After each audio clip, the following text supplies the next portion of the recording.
साथियों, पिछली वीडियो के माध्यम से मैंने आपको हिंदी, इंग्लिश और रीजनिंग के आंसर की को बताया था और अभी इस वीडियो के माध्यम से हम आपको टीचिंग एप्टीट्यूड के आंसर की को बताने वाले हैं। जो आपके 25 प्रश्न हैं टीचिंग एप्टीट्यूड का, उस क्वेश्चन को हम लोग यहाँ पे करने वाले हैं। इसके बाद एक आपका जीके जीएस का बच जाता है, उसको हम लोग नेक्स्ट वीडियो के माध्यम से उसको भी कवर कर लेंगे। अगर आपने अभी तक हिंदी, इंग्लिश और रीजनिंग का वीडियो नहीं देखा है तो उसका लिंक आपको वीडियो के डिस्क्रिप्शन में मिल जाएगा, आप वहां से जाकर चेक कर सकते हैं।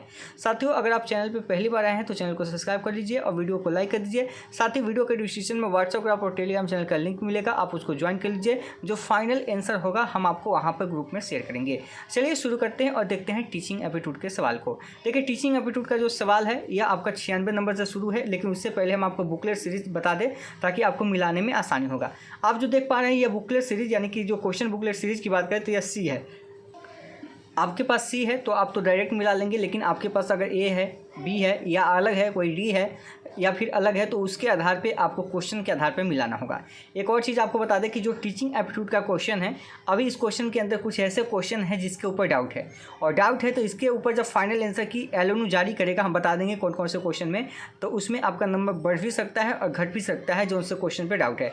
डाउट किस रीजन से है वो भी हम आपको आगे बताएंगे। तो चलिए शुरू करते हैं क्वेश्चन नंबर 96 से, और 96 से इसका आंसर क्या होगा पहले हम लोग उसको देखते हैं। तो 96 नंबर क्वेश्चन जो आपके स्क्रीन पर दिख रहा होगा, निम्नलिखित में से कौन सा शिक्षण का पूर्व निर्धारित स्तर नहीं है। कह रहा है कि शिक्षण का पूर्व निर्धारित स्तर की बात है, नहीं है, तो इसका राइट आंसर की बात करें तो हो जाएगा ऑप्शन नंबर डी, यानी कि विभेदीकरण हो जाएगा। इसका राइट आंसर क्या हो जाएगा? विभेदीकरण हो जाएगा। अगले क्वेश्चन की बात करते हैं। देखिए, बंगाल की खाड़ी का तटवर्ती राज्य या केंद्र शासित प्रदेश कौन है? अगर हम इस क्वेश्चन की बात करें तो सबसे पहले हम तो ये कहना चाहेंगे कि कौन एग्जामिनर है, क्वेश्चन सेट करने वाला आदमी कौन था, या तो कहीं कुछ खा के बैठा था या क्या करके बैठा था कि टीचिंग एप्टीट्यूड के अंदर क्वेश्चन दे रहा है जीके का। आप खुद समझिए, मतलब कुछ भी सिलेबस मतलब फॉलो नहीं करना, जो मन करे दे दो, बच्चा क्या करेगा। आप बताइए, यहाँ पर टीचिंग इन्वायरमेंट की बात हो रही है। क्वेश्चन नंबर आप देख सकते हैं यहाँ पे टीचिंग लर्निंग इन्वायरमेंट स्कूल की बातें हो रही है, और इसके अंदर आप क्वेश्चन देखेंगे कि बंगाल की खाड़ी का तटवर्ती राज्य या केंद्र शासित प्रदेश कौन सा है। ऐसा भी होता है क्या? क्वेश्चन इस तरीके से सेट होता है क्या? मतलब आप एक नॉर्मल एग्जाम नहीं ना ले रहे हैं, मतलब कुछ भी है ना, सिलेबस को फॉलो करना है ना कुछ करना है, जो मन करे कर दो। इसमें आ गया बंगाल की, अगर खाड़ी की निकटवर्ती तटवर्ती राज्य की बात करें या केंद्र शासित प्रदेश, तो अंडमान निकोबार तो है नहीं इसमें, तो राज्य जो आएगा आपका उड़ीसा आ जाएगा। उड़ीसा के बाद आपका आंध्र प्रदेश आ जाएगा। बंगाल आता है, बंगाल के बाद उड़ीसा, उड़ीसा के बाद आंध्र प्रदेश, और आंध्र प्रदेश के बाद आपका आता है तमिलनाडु। तो यहाँ पे क्या हो जाएगा? निकटवर्ती क्या हो जाएगा? तटवर्ती राज्य की बात करें तो यह उड़ीसा हो जाएगा। केरल आपका अलग आता है, ठीक है, वो छोड़ में आता है। अगला क्वेश्चन है कि सीखना विकास की प्रक्रिया है जहाँ व्यक्ति को करना पड़ता है। हम आपको कितना बार बता चुके हैं कि सीखना जो बच्चे की होती है वो माँ के गर्भ से ही शुरू हो जाता है, और यह आजीवन चलते रहती है, और इसको प्रयास के माध्यम से सीखा जाता है। तो 100 प्रयास, जब तक खुद से प्रयास नहीं किया जाए तब से सीखने की प्रक्रिया पूरी नहीं होगी। इतना अच्छा क्वेश्चन था, बहुत ईजी क्वेश्चन कहे तो ऐसा क्वेश्चन जो है बहुत ईजी है। क्वेश्चन पेपर आपका ओवरऑल अच्छा है, सिर्फ जीके जीएस में थोड़ा सा आपको प्रॉब्लम हुआ होगा, बाकी जो पेपर है आपका बहुत अच्छा है, ध्यान रखिएगा। अगला क्वेश्चन है यूनेस्को में ई का अर्थ क्या होता है, यानी कि जो यूनेस्को का फुल फॉर्म की बात है पूछ दिया है। इसमें आपका एजुकेशनल, यानी कि यूनेस्को की अगर फुल फॉर्म की बात करें तो इसमें हो जाएगा एजुकेशनल होता है। ई का अर्थ क्या होता है? एजुकेशनल होता है। अगला क्वेश्चन जो आपका पूछा गया है यहाँ पे, प्रबंधन का प्रत्यक्ष नियंत्रण होता है, तो इसमें क्या होता है? राज्य निकायों पे और केंद्र निकायों दोनों पे हो जाएगा। आदि ऑप्शन नंबर क्या हो जाएगा आपका? सी हो जाएगा। अगले क्वेश्चन की बात करते हैं यहाँ पे, शिक्षण की तकनीक क्या है। देखिए, अगर शिक्षण की तकनीक की बात करें तो चित्रण भी होगा, चित्र भी करना होगा, प्रदर्शन भी होगा और स्पष्टीकरण भी होगा, यानी यहाँ पे आपके सभी हो जाएंगे। क्या होगा आपका? यहाँ पे सभी होगा चित्रण की अगर बात करें। अगले क्वेश्चन की बात करते हैं, शिक्षण अधिगम के प्रबंधन की प्रक्रिया क्या है। देखिए, अगर शिक्षण अधिगम के प्रबंधन की प्रक्रिया की बात करें तो आयोजन, योजना या नियंत्रण। देखिए, आयोजन हो सकता है बट नियंत्रण शब्द हमें कहीं से अच्छा लग नहीं रहा है, तो हम इसके अकॉर्डिंग ऑप्शन बी के साथ जा सकते हैं, या फिर अब देखिए एग्जामिनर के ऊपर डिपेंड करता है वो क्या सोच के। देखिए, टीचिंग एप्टीट्यूड का जो क्वेश्चन होता है ना, आप कहीं और अलग देखेंगे और उसका आंसर जब आएगा तो अलग आएगा, इसमें आपको चेंजिंग देखने को मिलता है। स्टैटिक जीके है उसमें दिक्कत नहीं होता। देखिए, शिक्षण अधिगम के प्रबंधन की जो प्रक्रिया होती है तो इसमें आप देख सकते हैं सभी, लेकिन आयोजन भी हो सकता है, योजना हो सकता है, लेकिन नियंत्रण, ये वाला तो ऑप्शन, नियंत्रण शब्द किसी भी चीज़ के प्रबंधन की प्रक्रिया के लिए नियंत्रण शब्द अच्छा नहीं होता इस सब फील्ड में, लेकिन फिर भी इसके अकॉर्डिंग आप ऑप्शन डी को मान के चलिए, ठीक है। अब देखना है कि आयोग क्या लेता है, यानी कि जो एलएम है वो क्या लेता है। हमें लगता है योजना तरीके से, प्लानिंग के तरीके से होना चाहिए। अगर इसको लेता है या फिर सभी को लेता है, आप ऑप्शन डी के साथ जाइएगा और जो होगा आप माइनस कीजिएगा, क्योंकि अब एलएम के ऊपर डिपेंड है वो क्या लेता है। कुछ भी ले सकता है, ध्यान रखिएगा। किसके आधार पर काटेगा कोई पता नहीं। अगला कि शैक्षिक प्रबंधन का मुख्य दृष्टिकोण क्या होता है? तो शैक्षिक प्रबंधन का मुख्य अगर दृष्टिकोण की बात करें तो ये सामाजिक न्याय भी होता है, सामाजिक मांग और मानव शक्ति भी होता है। तो ऑप्शन नंबर डी होता है। लेकिन होता क्या है कि कभी कभी एल्गोरिथम जो है देखिए अचानक ऐसा ट्विस्ट देता है कि मतलब कोई एक ही ऑप्शन लेके डाल देगा, फिर कंप्लेन करवाएगा आपसे, पैसा मांगेगा। अगला क्वेश्चन है कि शिक्षक का मुख्य कार्य क्या है? इतना आसान क्वेश्चन है। शिक्षक का मुख्य कार्य क्या है? अपने छात्रों को समझना, बिल्कुल सही है। अपने विषय में निपुणता, सही है। शिक्षण कौशल हासिल करना, यानी कि सभी हो जाएगा, यानी कि यहाँ पे ऑप्शन नंबर डी हो जाएगा। अगले क्वेश्चन की बात करते हैं कि बच्चों की गलती। हम कितना बार कहते आए हुए हैं कि अगर कोई बच्चा मतलब गलती करता है तो वो गलती नहीं करता है, गलती उसके अधिगम का हिस्सा है, यानी कि गलती उसको सीखने में मदद करती है, अधिगम का हिस्सा होता है। तो अधिगम का एक भाग है, उसके विचारों में एक अंतर्दृष्टि देती है। ठीक है, यहाँ पे ऑप्शन नंबर क्या हो जाएगा? बी होगा। अगला क्वेश्चन है कि अध्यापन का सर्वोत्तम प्रणाली क्या है? जानकारी प्रदान करना। देखिए अध्यापन का सर्वोत्तम प्रणाली की बात करें तो जानकारी प्रदान करना नहीं, छात्रों को पुस्तक पढ़ने के लिए कहना, ये एक अच्छा सर्वोत्तम नीति नहीं है। अच्छी संदर्भ सामग्री का सुधारण नहीं, चर्चा। हमने कहा था आपको चर्चा के माध्यम से, आपने अगर मेरा निगेटिव पॉजिटिव टैगवर्ड पढ़ा होगा तो कई क्वेश्चन आपको इससे बन जाएगा। जैसे हमने कहा था चर्चा प्रारंभ करने की बात, तो चर्चा प्रारंभ करने की पहल करना, उसमें भाग लेना, ये बेस्ट आपका ऑप्शन होगा, ऑप्शन नंबर डी होगा। एक ऐसी वस्तु जिसमें कोई प्रकाश किरण गुजर नहीं सकती कहलाती है? अब बताइए, एक टीचिंग एप्टीट्यूड का सवाल है। मतलब एक पागल बनाने वाला काम करता है कि नहीं करता है? यहाँ पे क्या हो जाएगा? अपारदर्शी हो जाएगा। क्या? जिससे पार नहीं कर सकता है, ठीक है, तो अपारदर्शी होता है।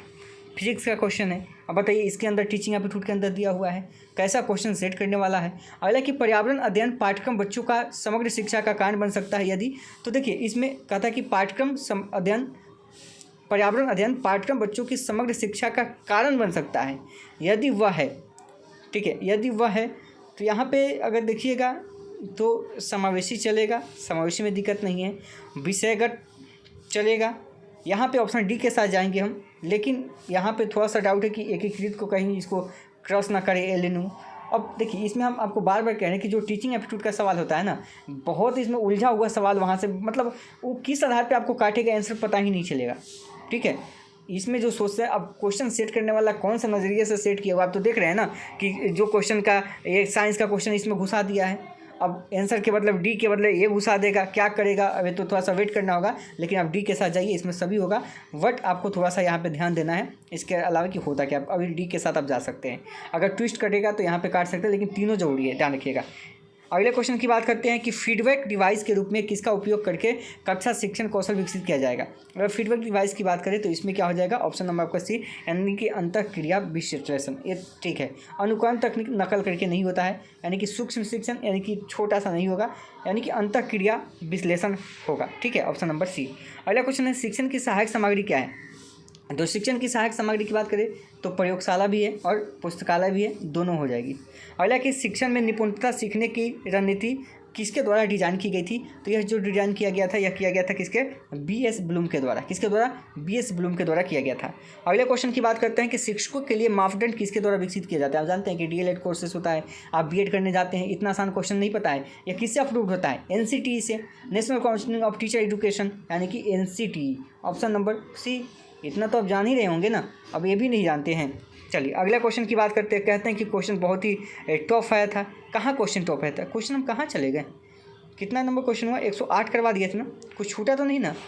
108 हो गया, 109, 10, ये सब क्वेश्चन हो गया था। अच्छा क्वेश्चन छूट गया, ये तो हो ही गया। अब जीएम ब्लूम हो गया, हाँ यहाँ हो गया। अब अगला क्वेश्चन की बात करते हैं 113 होगा कि डैश के अभाव में मनुष्य के व्यक्तित्व का विकास नहीं होता है। देखिए यहाँ पे कार्य तो होगा नहीं, डैश के अभाव में मनुष्य का व्यक्तित्व का विकास नहीं होता है। तो अगर यहाँ पे जाएंगे तो ज्ञान के ही जाएंगे, क्योंकि ज्ञान के अभाव में मनुष्य के व्यक्तित्व का विकास नहीं हो सकता है, ठीक है। लेकिन कहानी का ट्विस्ट अभी भी बाकी है। आप इस ऑप्शन के अकॉर्डिंग सोच रहे हैं कि आपका ऑप्शन नंबर ए होगा। अब कहीं एलोनी दूसरे ऑप्शन के अकॉर्डिंग भाग जाए, भागना नहीं चाहिए, ऑप्शन यही होना चाहिए। अब वो कहीं दूसरा रीजन देगा और इसमें से ऑप्शन अलग कर देगा, इसमें से भी कर सकता है। लेकिन यहाँ पे जो संस्कार तो होगा नहीं, कार्य भी नहीं होगा, क्योंकि यह मनुष्य के व्यक्तित्व का विकास नहीं होता, इसे ज्ञान से होता है। ये बातें बिल्कुल सही है, अब यही सी होना चाहिए, ध्यान रखिएगा। लेकिन अब देखिए आगे जब फाइनल आंसर किया आएगा तो पता चलेगा। समाचार पत्र क्या है? एक अभिकरण। देखिए समाचार पत्र जो ज़्यादातर मामले में देखा गया वो औपचारिक ही होता है, ठीक है, औपचारिक ही होता है। ऑप्शन नंबर आपका ए ही होगा, ठीक है, ऑप्शन ए होगा। अगला कि डैश विद्यालय को समाज का लघु रूप मानते हैं, किसको? तो किसको मतलब विद्यालय को समाज का लघु रूप मानते हैं? तो जो प्रयोजनवादी है ना, एक विद्यालय को क्या करते हैं, यानी कि समाज का लघु रूप मानते हैं। ऑप्शन नंबर सी होगा। ये क्वेश्चन थोड़ा सा टफ है। अगला कि दर्शन और शिक्षा एक ही सिक्के के दो पहलू है, किसने कहा था?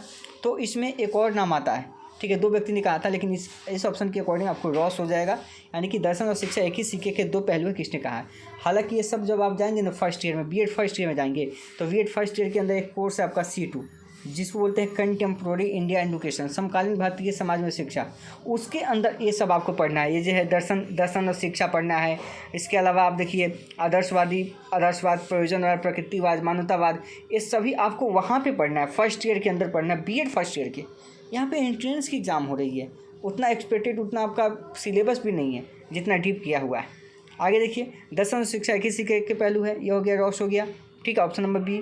अगले क्वेश्चन की बात करते हैं कि प्रभावी और अस्थायी शिक्षा ग्रहण करने के लिए शिक्षा ग्रहणकर्ता के पास क्या होना चाहिए? हमने आपको निगेटिव पॉजिटिव टैगोर बताया था, तो केवल शिक्षा प्राप्त करने की योग्यता नहीं, केवल वाले ऑप्शन हमने बताया था कि गलत कर दीजिएगा। लास्ट में देखिए, योग्यता और प्रेरणा का वांछित स्तर, हमने बताया था ना कि जहाँ केवल वाला ऑप्शन देखिए आप गलत कर दीजिएगा, तीनों गलत हो जाएगा, ऑप्शन ए हो जाएगा।